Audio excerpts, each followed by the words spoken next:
Magandang hapon po sa ating lahat, mga kapatid. Madalas po nating naririnig sa mga mananampalataya na sila ay sumasampalataya sa ating Panginoong Hesukristo. Subalit, ano po ba ang ibig sabihin nito?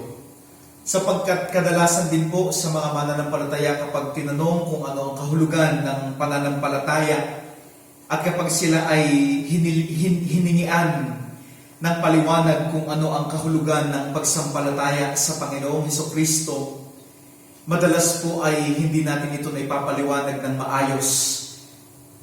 At madalas pa ay sinasabi na lang natin na basta ako ay tumanggap sa Panginoon. Subalit bilang mga mananampalataya, hindi po ito ang inaasahan sa atin ng Diyos. Sinabi po ni Pedro sa kanyang sulat sa unang Pedro 3, ang talata ay 15, lagi kayong maging handang magpaliwanag sa sinumang magtatanong sa inyo tungkol sa pag-asa na nasa inyo. Sa oras pong ito, sisimulan po natin ang ating bagong series sa Family Bible Study na Basic Protestant Beliefs. At patuloy na hingiin po natin ang gabay ng Banal na Espiritu upang sa patuloy po nating pagsisikap na palalimin ang ating pagkaunawa sa ating pananampalataya ay tayo ay kanyang samahan nang sa gayon magawa po natin itong maibahagi sa ating buong kapwa. Tayo po ay saglit na manalangin. Nagpapasalamat kami minsan pa, O Diyos, sapagkat muli mo kami, O Diyos, na dinala sa pagkakataon pong ito, na kami ay makakapag-aral muli ng iyong mga salita at ng mahahalaga, O Diyos, na doktrina ng amin pong pananampalataya. Dalangin namin, O Diyos, ang paggabay ng Banal na Espiritu sa aming pag-aaral. Hayaan mo po, O Diyos, na magkaroon kami ng bukas na pangunawa, bukas na isip, O Diyos, upang lubusan po namin maintindihan ang malalim at mahahalaga, O Diyos, na konsepto ng aming pananampalataya, at ito, O Diyos, ay konkreto po namin maisabuhay. Gayon din naman, higit sa lahat, magawa namin itong maibahagi, O Diyos, sa amin pong kapwa. Samahan mo kami sa oras pong ito. Ito pong lahat ay aming dalangin sa natatanging pangalan lamang po ng aming Panginoong Hesus. Amen. Bago po tayo magpatuloy, tayo po lahat ay umawit sa Panginoon.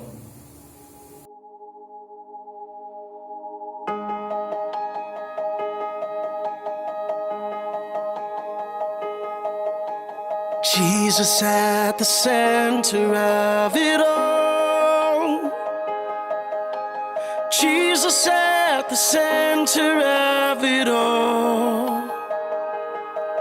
From beginning to the end, it will always be, it's always been you, Jesus. Jesus. Jesus at the center of it all. Jesus at the center of it all.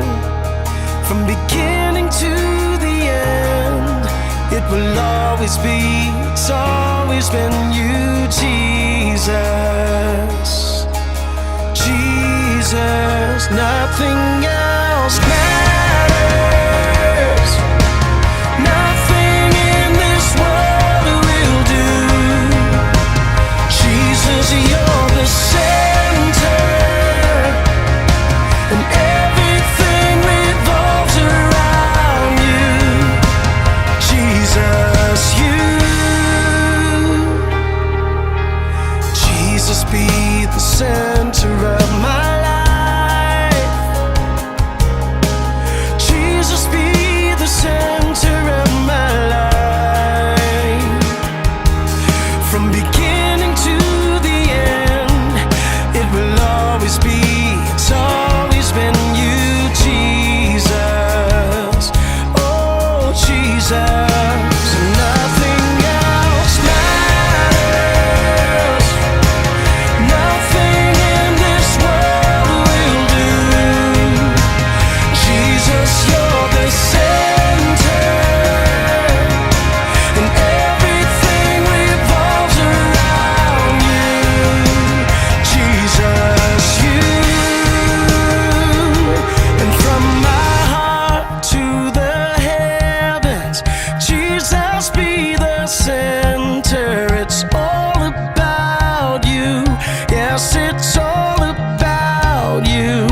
from my heart to the heavens. Jesus, be the center. It's all about you. Yes, it's all about you. From my heart to the heavens. Jesus, be the center. It's all about. It's all about you, God. Oh, it's all about you. It's all about you. Nothing else matters. Nothing in this world will do. Jesus, you're the center, and everything revolves around you. Jesus, Jesus at the center of it all. Jesus at the center of it all. From beginning to the end, it will always be, it's always been you, Jesus.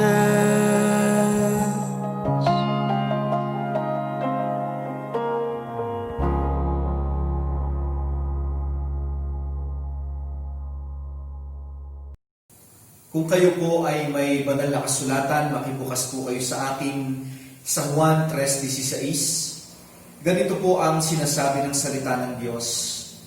Sapagkat gayon na lamang ang pag-ibig ng Diyos sa sangkatauhan, kaya ibinigay niya ang kanyang kaisa-isang anak upang ang sinumang sumampalataya sa kanya ay hindi mapahamak, kundi magkaroon ng buhay na walang hanggan.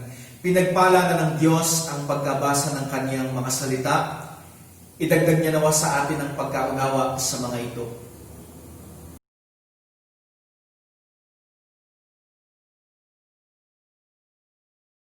Ang atin pong tatalakayin sa hapong ito ay ano ang kahulugan ng pananampalataya kay Hesukristo bilang anak ng Diyos.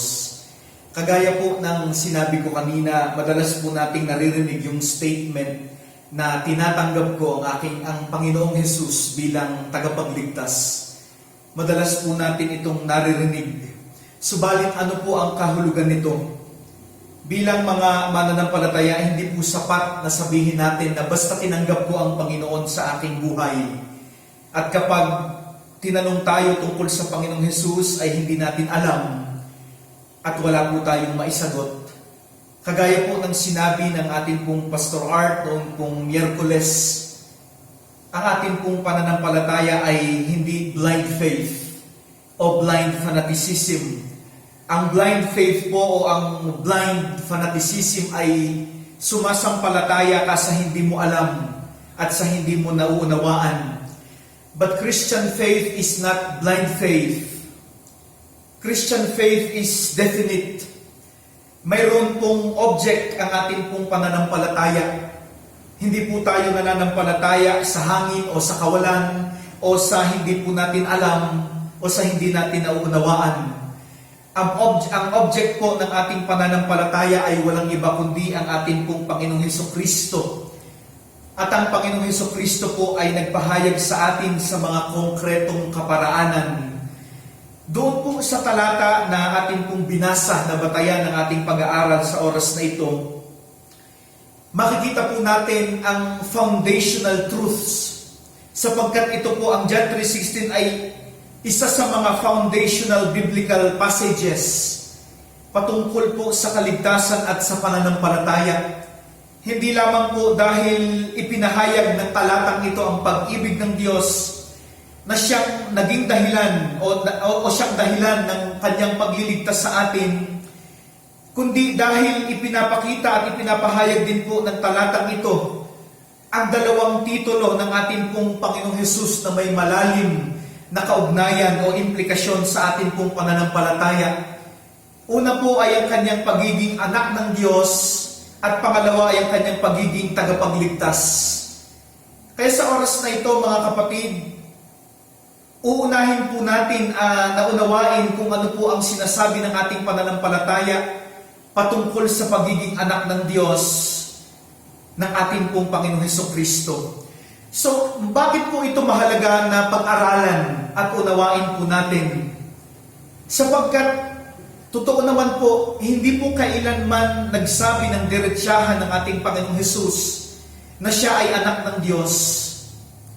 Wala po tayong mababasa sa Ebanghelyo na sinabi mismo ng Panginoong Hesus na siya ang anak ng Diyos. At bagamat marami sa kanya pong mga pananalita ay mayroong implication ng kanyang pagiging anak ng Diyos, subalit hindi niya po sinabi explicitly o tuwiran, word for word, na siya ay anak ng Diyos. Hindi po dahil hindi po ito totoo, hindi dahil hindi totoong siya ay anak ng Diyos, kundi ang isang dahilan po ay sa Gospels, mayroon po tayong tinatawag na messianic secrets, kagaya po ng makikita natin dito. Makikita po natin di po ba sa mga account doon sa Gospels, kapag may pinapagaling ang ating Panginoong Hesukristo, pinagbabawalan niyang ipagsabi ito. Kahit po yung mga demonyo na sumanib doon sa lalaki, anong sabi nila sa Panginoong Hesus? Bakit ka narito, anak ng Diyos? Kami ba ay paparusahan mo? Ang mga demonyo alam na siya ang anak ng Diyos. Subalit, pinagbawalan sila ng ating pong Panginoong Hesukristo na mag-ingay tungkol sa kung sino siya. Ito po yung ninanais ng Panginoon. Ito po yung tinatawag na messianic secrets doon po sa Gospels. Subalit bakit po kaya ganito? Bakit ayaw ng Panginoon na sabihin kung sino siya? Ang isa pong dahilan, mga kapatid, ay sapagkat ninanais po ng Panginoong Hesus na ang kapahayagan patungkol po sa kung sino siya ay manggaling mismo sa Ama. At ito ay ipapahayag lamang ng Ama sa mga nagpapakumbaba sa kanyang harapan. Sa gayon, hindi po makapagmataas ang sinuman sa kanyang harapan. Kagaya po, mga kapatid, ng madalas ilarawan ni Pablo sa kanyang mga pagsulat, no, our Lord Jesus Christ was and is operating in the principle of the wisdom of God and not according to the wisdom of the world. Subalit, later on, sa pagpapatuloy po ng paglago ng iglesia, sila po ay nangailangan ng malinaw at maayos na mga katuruan. Kaya unti-unti pong na-develop ang doctrine na tinatawag natin na doctrine of the divine sonship o yung doktrina ng pagiging anak ng Diyos ng ating pong Panginoong Hesukristo. And so, sabi dyan, it was the New Testament writers and the early church who affirmed Jesus as the Son of God. Subalit kailangan po nating maunawaan, hindi po ito bunga ng kanilang sariling desisyon o sariling kagustuhan. Hindi po nila ito inimbento. Kinilala po nila ang Panginoong Hesus bilang anak ng Diyos, batay din po sa kung paanong ipinahayag ng Panginoong Hesus ang kanyang sarili sa iglesia, lalong-lalo na po sa mga apostol. Kaya, ang kauna-unahang bagay, mga kapatid, na dapat po nating malaman ay yung kasaysayan kung paano pong inunawa at pinagtibay ng ating mga ninunong mananampalataya ang katotohanan ito patungkol po sa ating Panginoong Hesus bilang anak ng Diyos. So tignan po natin, mga kapatid, ang maikling kasaysayan at batayan ng pagbibigay ng titulo kay Hesus bilang anak ng Diyos. Ang termino po na anak ng Diyos ay hindi naman po talaga nag-originate sa New Testament. Sa Old Testament po, ilang beses na pong nabanggit ang termino pong ito at marami po itong kahulugan. At ilan po, mga kapatid, sa mga kahulugan ng anak ng Diyos sa Lumang Tipan ay ang mga sumusunod. Una, sabi po dyan, tinutukoy po nito ang paparating na anak ni David na ipinangako ng Diyos na kanyang aariin bilang sarili niyang anak. Makikita po natin yan sa 2 Samuel 7:14, sa Awit chapter 2 verse 7, at chapter 89 verse 27. Subalit, ang tinutukoy po sa mga talata pong ito ay hindi po ang Panginoong Hesus, sapagkat nagkaroon po ng katuparan ito sa panahon ng lumang tipan. Pangalawa, tumutukoy din po ito sa isang taong matuwid at makatarungan. At ito po ay ibinibida ng tinatawag nating wisdom tradition sa banal na kasulatan, sa Proverbs, no, sa book of Job, at sa iba pang wisdom books ng Biblia. Ganon din naman po, sabi po dyan, no, ginamit din ito, ang terminong ito, upang tukuyin ang mga anghel. Makikita po natin yan mga kapatid sa Job chapter 1 verse 6 at ganoon din po sa chapter 2 verse 1. And lastly, ginamit po ang term na anak ng Diyos upang tukuyin ang buong bayan ng Israel. So ito po yung 4 na beses kung saan ginamit ang terminong anak ng Diyos sa lumang tipan. Subalit ito pong 4 na ito ay hindi tumutukoy sa Panginoong Hesus. Subalit, bagaman ang termino pong ito ay nagmula pa sa lumang tipan at marami po ang naging kahulugan nito doon sa Old Testament, later on po nagkaroon ito ng development sa bagong tipan. And ultimately, ginamit po ang terminong ito bilang isa sa mga identity ng ating pong Panginoong Hesus. At sinasabi po ng ibang scholars na bilang isang titulo na ikinabit sa Panginoong Hesus, ang termino daw po na anak ng Diyos ay sinimulang gamitin sa Jerusalem Church, ang kauna-unahang Jewish Christian community. At ito ay ibinase nila o ibinatay nila sa kanyang muling pagkabuhay, sapagkat ang muling pagkabuhay po ang tinitignan ng mga mananampalataya na sabi nga dyan, moment of His appointment as to the divine sonship, sabi po ng isang scholar. Pero sinasabi din naman po ng ibang scholar na batay po sa mga talata po ito sa Mateo 11:27, sa Lucas 10:22, na ang Panginoong Hesus mismo ang unang nagpahiwatig ng kanyang divine sonship.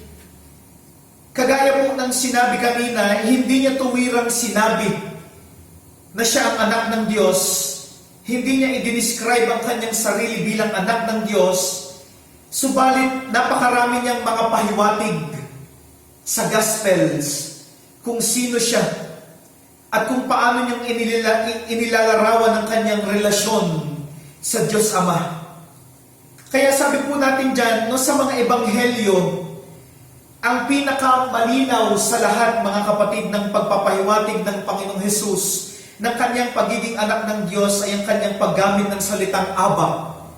Yun pong salitang Aba ay salitang Hebreo para sa Ama. Kapag siya po ay tumatawag sa Diyos at kapag siya ay nananalangin. Sinasabi po ng mga nag-aaral ng kasaysayan at ng kahulugan ng salitang Aba na ito daw po ay very intimate na pagtawag sa isang ama. Kung kaya sa paggamit po nito ng Panginoong Hesus upang tawagin ng Diyos, ipinapakita lamang po niya kung gaano kalalim ang kanyang relasyon sa Ama.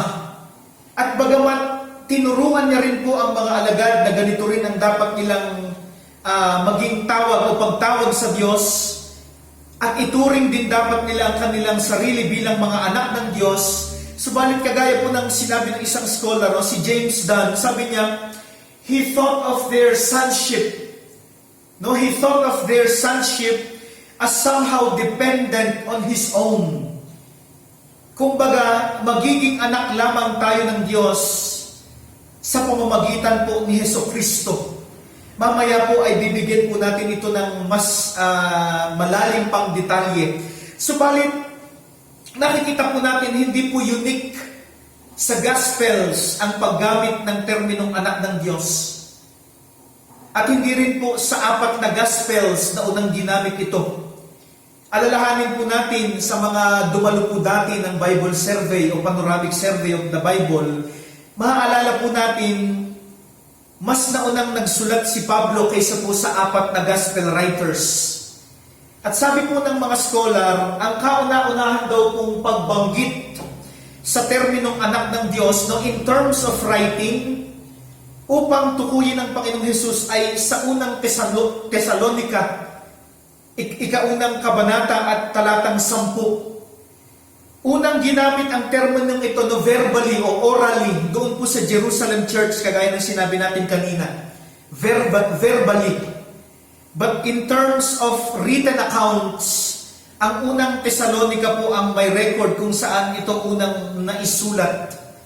Ang unang Tesalonika po ay naisulat noong AD 50. Habang ang mga ebanghelyo naman po ang Matthew, Mark, Luke, and John, naisulat po ito no around 60 to 90 AD, sabi po ng mga scholars. Kaya technically, si Pablo po ang unang nag-introduce ng terminong anak ng Diyos no, sa mundo ng written accounts upang patukuyin ng Panginoong Hesus. At ginamit niya po ito ng 7 beses. Ayon po dyan sa mga passages na yan na atin pong makikita sa ating screen. Subalit, sa bawat paggamit po ni Pablo ng terminong ito, mapapansin natin hindi na niya kinailangang patunayan sa kanyang pagsulat na si Jesus ang anak ng Diyos. Bakit? Sapagkat nung panahong siya nagsusulat, ito po ay common and generally accepted belief na. Kaya hindi na po niya ito kinailangang ipaliwanag. So, malinaw po mga kapatid sa kasaysayan ng paggamit ng termino na ito, no? It was the New Testament writers and the early church who affirmed Jesus as the Son of God, no? Subalit, siguro ang napakagandang tanong sa atin, ano po ang nagtulak o ano po ang nag-udyok sa mga sinaunang mananampalataya sa early church upang tawagin nila ang Panginoong Hesus na anak ng Diyos? Dalawang bagay po mga kapatid ang nakikita ng mga nag-aaral ng banal na kasulatan. Una po ay alaala at pangalawa ay yung karanasan. Ito pong dalawang ito ang nagpatibay ng kanila pong conviction upang kilalanin ng ating pong Panginoong Hesus bilang anak ng Diyos. Umpisahan po natin sa alaala ng personal na relasyon sa Panginoong Hesus, no? Sabi po diyan, ito ay naranasan ng mga alagad sa pamamagitan ng pananalangin, ng pagtuturo at ng iba pang ginawa ng Panginoong Hesus habang kasama pa siya ng mga alagad. At saksi po ang 4 na ebanghelyo kung paanong sinikap ng mga unang mananampalataya na panatilihing sariwa at buhay sa kanila pong alaala ang Panginoong Hesus. At ganoon din po sa kanila pong puso. No, kung paano sila tinuruan ng Panginoong Hesus na maging radikal sa pagsunod sa Diyos. At kung paano po sila tinuruan ng Panginoong Hesus na maging anak ng Diyos. At kung paano ibinigay sa kanila yung karapatan na magkaroon mga kapatid ng personal na pakikipagrelasyon sa tinatawag niyang Ama. Ang tawag po dito ng mga theologian ay filial consciousness. Yung consciousness ng pagiging pamilya ng Diyos.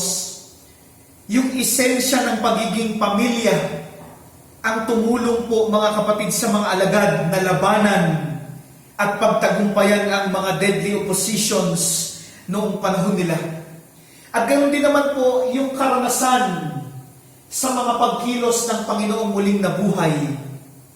Sabi po diyan, naranasan ng mga sinaunang mananampalataya ang nagpapatuloy na gawa at pagkilos ng Panginoong muling nabuhay at umakyat sa langit.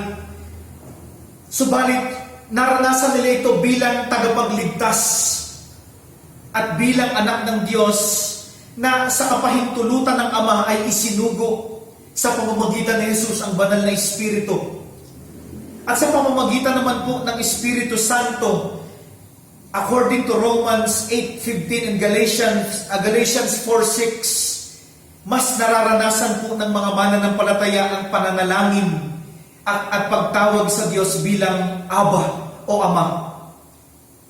At sa pamamagitan po ng patuloy na pagkilos ng Panginoong Hesus, ang mga mananampalataya ay naging bahagi ng tinatawag nating divine filiation. Di ba ang sabi ng Panginoong Hesus, kung paanong iniibig ako ng Ama, iniibig ko kayo.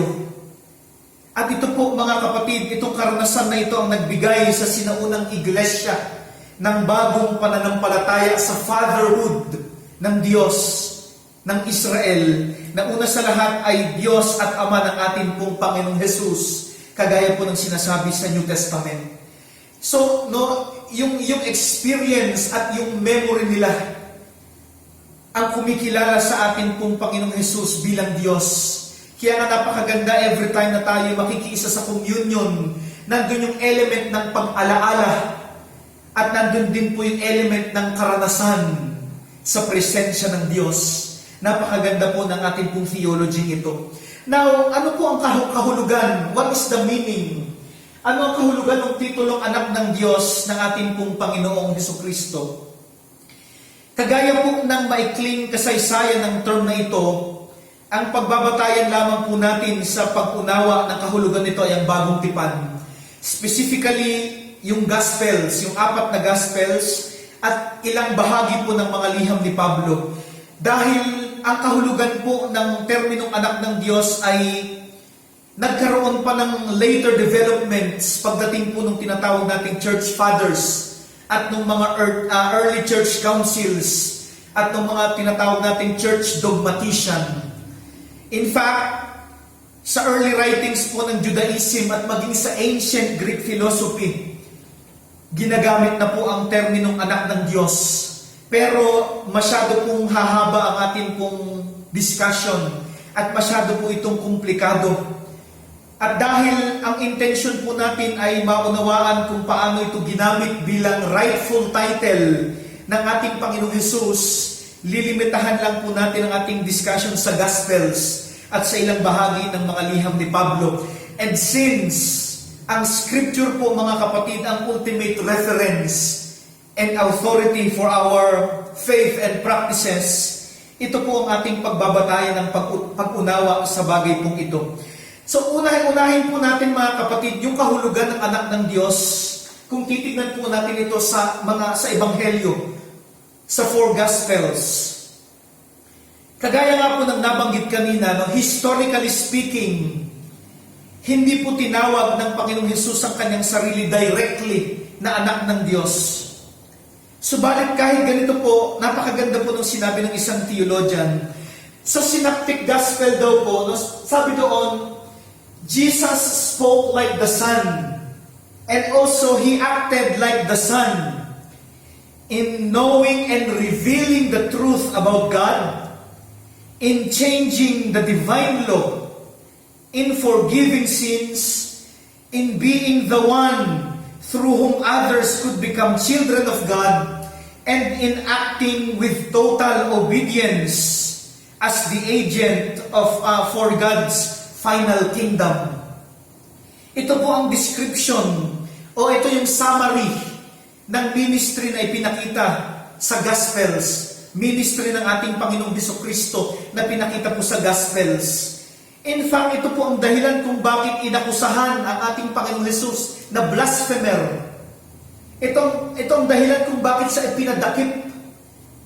According to Mark chapter 14 verse 64, sapagkat ipinantay niya ang kanyang sarili sa Diyos.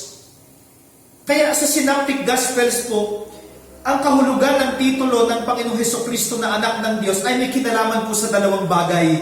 Unang-una, ang kanyang function. Sabi dyan, siya ay tagapagpahayag ng Diyos ng kanyang sarili.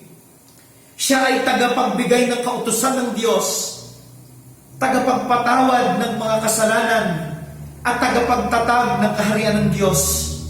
Subalit ang kanyang tungkulin ito mga kapatid ay nakadepende sa pangalawang bagay.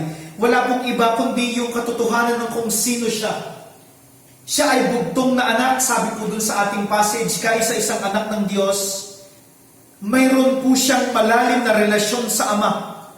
At sa pamamagitan po ng kanyang pakikibahagi sa pagiging Diyos ng Ama. Subalit makikita po natin dito ang pakikibahagi po ng Panginoong Jesus sa pagiging Diyos ng Ama ay hindi lamang po yung pakikibahagi o o pakikiisa niya sa katangian ng pagiging Diyos na puno ng kapangyarihan, puno ng kaluwalhatian, at naghahari na may tinatawag nating sovereignty o yung sukdulang paghahari. Naging anak siya ng Diyos hindi lamang po dahil dito. Naging anak siya ng Diyos kundi dahil higit sa lahat, siya po ay may pakikiisa o merong pakikibahagi sa kalooban ng Diyos. Kung ano ang kalooban ng Diyos Ama, ay yun din po ang siyang kalooban ng ating Panginoong Jesus. Kaya, naging anak siya ng Diyos, no? Not only by virtue of being equal to the divinity of the Father. Naging anak siya ng Diyos sapagkat kaisa niya o kaisa siya ng Diyos Ama maging sa kalooban. At napakaganda po nito, mamaya po titignan po natin kung anong implication nito, no? Subalit ito po ang inire-reveal o ito ang pinapahayag ng 4 na Gospels patungkol po sa ating pong Panginoong Hesukristo. Pangalawa po, tignan naman natin yung kahulugan ng anak ng Diyos sa liham po mga kapatid o sa ilang mga liham ng ating pong kapatid na si Pablo. Sa mga sulat po ni Pablo, ipinaliwanag niya ang pagiging anak ng Diyos ng Panginoong Hesus sa pamamagitan po ng pagpapakita ng contrast ng kanyang eternal and natural sonship at ng ating adopted childrenship. Ang bagong relasyon po natin sa Diyos ay naganap nang tayo ay ariing kanya ng Diyos, no? Ang term po natin dito according to Galatians chapter 4 verse 5 and Romans chapter 8 verse 15, ang term po natin dito ay divine adoption. We are adopted, no? Sa gayon, tayo po ay naging mga anak ng Diyos. Habang ang Panginoong Hesus ay anak ng Diyos, no, eternally, magpawalang hanggan, walang simula at walang katapusan ang kanyang pagiging anak ng Diyos, subalit tayo po, nagsimula lamang tayong maging mga anak ng Diyos sa pamamagitan ng ating pong pakikipag-isa sa ating pong Panginoong Hesukristo. Kaya makikita po natin kung sa 4 na ebanghelyo ay pinagtibay ang pagiging anak ng Diyos ng Panginoong Hesus batay sa kanyang muling pagkabuhay at sa kanyang pakikibahagi sa pagiging Diyos ng Ama. Si Pablo naman po ay kinilala ang pagiging anak ng Diyos ng Panginoong Hesus sa kanyang katatayuan, no, bilang kasama ng Ama sa walang hanggan, no, bago pa siya naging tao. This is also according to John chapter 1 verse 1. No, sabi diyan, no, siya ay isinugo ng Ama mula sa walang hanggan upang iligtas at palayain tayo mula sa kasalanan at kamatayan. Sa gayon, tayo ay magawang ariing kanya ng Diyos. So makikita natin dito mga kapatid, ang focus ng pagpapaliwanag ni Pablo sa pagiging anak ng Diyos ng Panginoong Hesus ay ang kanyang ginawang pagtubos sa mga tao at sa buong sanglilikha at ang kanyang pagpapahayag ng Diyos sa kanya pong sarili sa mga tao. Kay Pablo, ang katunayan ng pagiging anak ng Diyos ng Panginoong Hesus ay ang redemption at ang divine revelation na kanyang ginawa. At itong dalawang bagay pong ito ay palaging magkaugnay at palagi po itong nagre-resulta ng kapahayagan ng Diyos ng kanyang sarili sa pamamagitan ni Jesus. At ang nagiging resulta nito sa atin ay pananampalataya. So makikita po natin, no, sa brief history at discussion ng meaning ng paggamit sa terminong anak ng Diyos, ang dalawang bagay po mga kapatid kung paanong ipinahayag sa atin ng banal na kasulatan, especially sa Bagong Tipan, nakaugnayan ng pagiging anak ng Diyos sa Panginoong Hesukristo ay ito, no? Bibigyan ko po ng maikling summary, no? Una, no, Jesus is the Son of God, sabi dyan, by virtue of belonging or being related to God in some special way. Tinawag niya ang Diyos sa pinakamalalim na paraan ng pagtawag sa isang ama, no, Aba. At nakita natin ang kanyang kaisahan sa pagiging Diyos ng Ama. ito man ay sa katangian ng pagiging Diyos, o ito man mga kapatid ay sa kalooban ng Diyos. At pangalawa, no, Jesus is the Son of God by virtue, sabi diyan, of being commissioned by God to fulfill some vocation. Tinupad niya ang layunin ng Diyos na lubusang nagkaroon ng kaganapan sa pamamagitan ng kanyang muling pagkabuhay, na nagresulta din, mga kapatid, sa pagkatupad ng isa pang mahalagang layunin.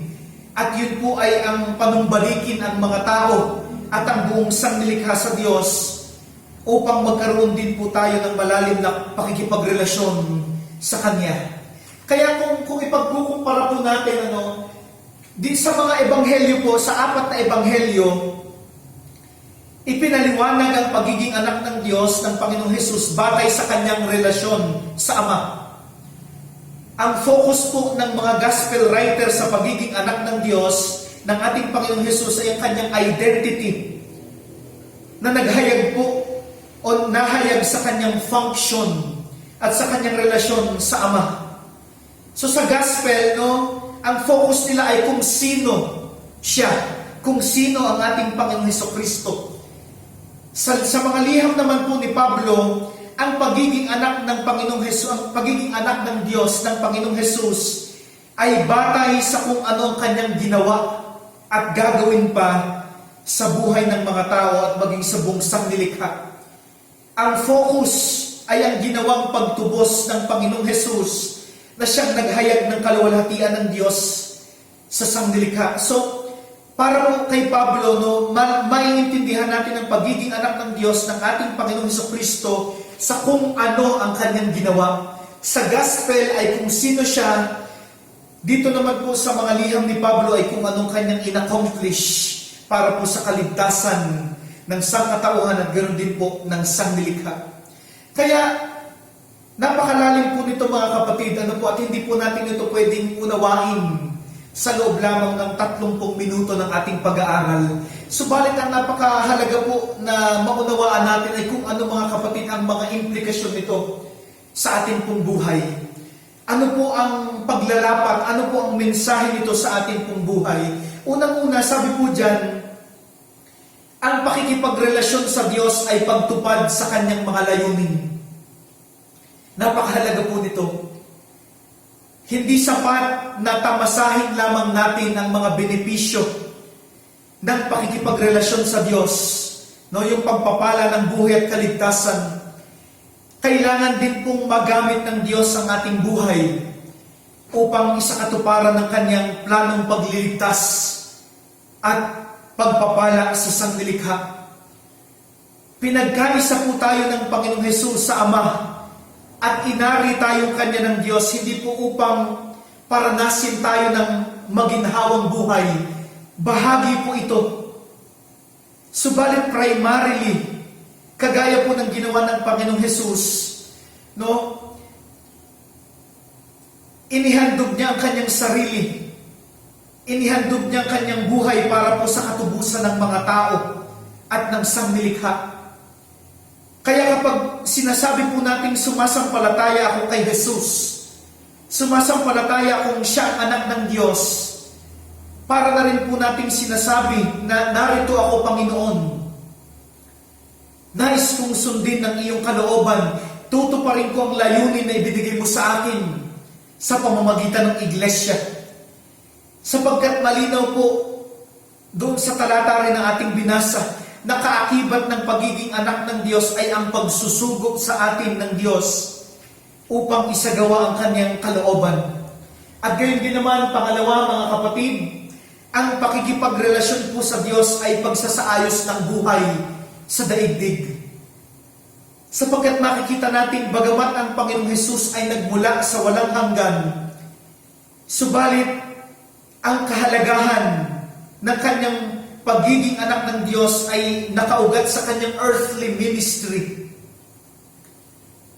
Ang dalawang description po sa kanya mula sa Ebanghelyo, kung sino siya, at sa mga liham ni Pablo kung anong ginawa niya, ay nagkaroon po ng kahulugan at paglalapat sa kanyang mga gawa sa kasaysayan ng daigdig sa mga konkretong mga sitwasyon at karanasan ng buhay ng mundo. Kaya sabi dyan, ang pananampalataya, mga kapatid, sa Panginoong Hesus bilang anak ng Diyos ay hindi lamang po nangangahulugan ng pagpunta sa langit.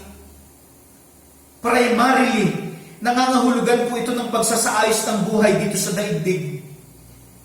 Kaya mali na isipin natin na pupunta naman ako sa langit, kaya ayos lang na pabayaan natin ang ating buhay dito po sa daigdig.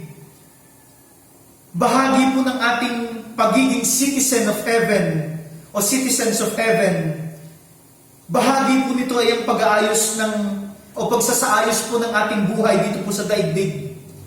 Sapagkat nang sinabi po sa banal na kasulatan na ang tunay nating tahanan ay sa langit, hindi po nito tinutukoy na ang literal na address natin ay sa langit. Sa halip, ang tinutukoy po nito ay ang uri ng pamumuhay at mga pag-uugali na mayroon po tayo. Na kung tayo, mga kapatid, ay mga citizens of heaven, dapat ang uri ng pamumuhay at pag-uugali natin ay nagre-reflect ng uri ng buhay at ng mga pag-uugali ng mga nakatira sa tahanan ng Diyos, na may kabanalan, may katarungan, may pag-ibig, mayroong kaayusan sa buhay. Sapagkat ito po ang uri ng buhay na ipinakita at itinuro sa atin ng Panginoong Hesus. Ito po ang naghayag ng kanyang pagiging anak ng Diyos. No? He was sent by God from heaven. Kaya ang ipinamuhay niya sa daigdig ay isang makalangit na pamumuhay. Hindi niya ginaya, mga kapatid, ang pamumuhay ng mga tao sa daigdig. At ito rin po ang dapat nating gawin, being citizens of heaven. And this is exactly what makes our existence significant in this world. This makes our existence in this world valuable. Bilang mga anak ng Diyos, ang ultimate project ng Diyos para sa atin, sabi ni N.T. Wright, is to colonize the world with the life of heaven. Kaya patuloy natin, mga kapatid, na bulahin ang mga katotohanan pong ito na ipinahayag sa atin ng ating pong Panginoong Hesus sa oras pong ito, at magkaroon po tayo ng ilang minuto upang talakayin, pagbahaginan at pagbulayan sa loob ng ating pong mga tahanan ang ilang mga katanungan na makikita po natin sa ating screen sa oras pong ito.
Pasalamatan po natin ang Diyos sa atin pong naging talakayan sa hapon pong ito at sa mga bagay na ipinahayag niya sa atin sa pamamagitan ng kanyang mga salita.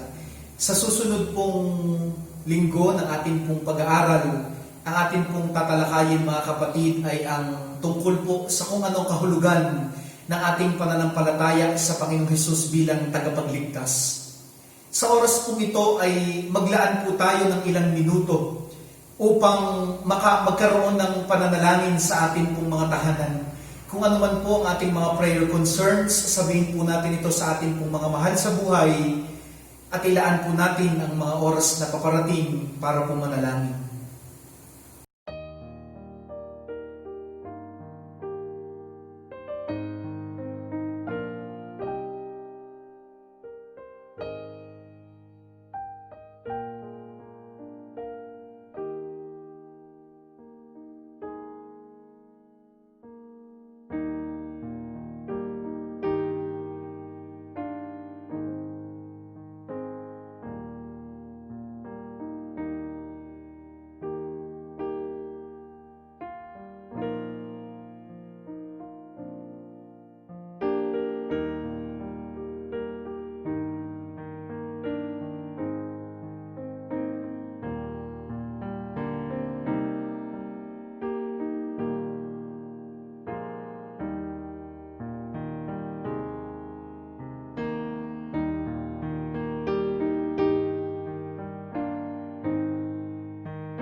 Tayo pong lahat ay manalangin.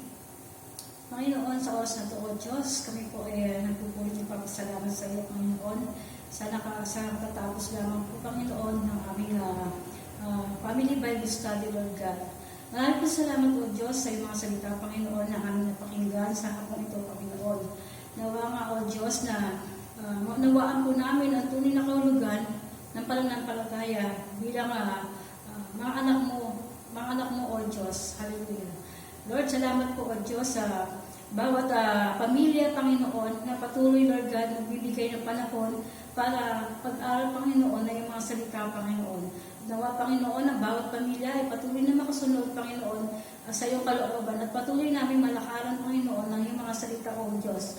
Bilang mga mananampalataya, Panginoon, maraming salamat po sa buhay ng aming Pastor Len, Panginoon, na patuloy, Lord God, na binibigyan mo sa kanya ng karunungan, Lord God, para maihatid, Panginoon, ang mga salita mo, O Diyos, para sa iyong mga anak, Panginoon, O God.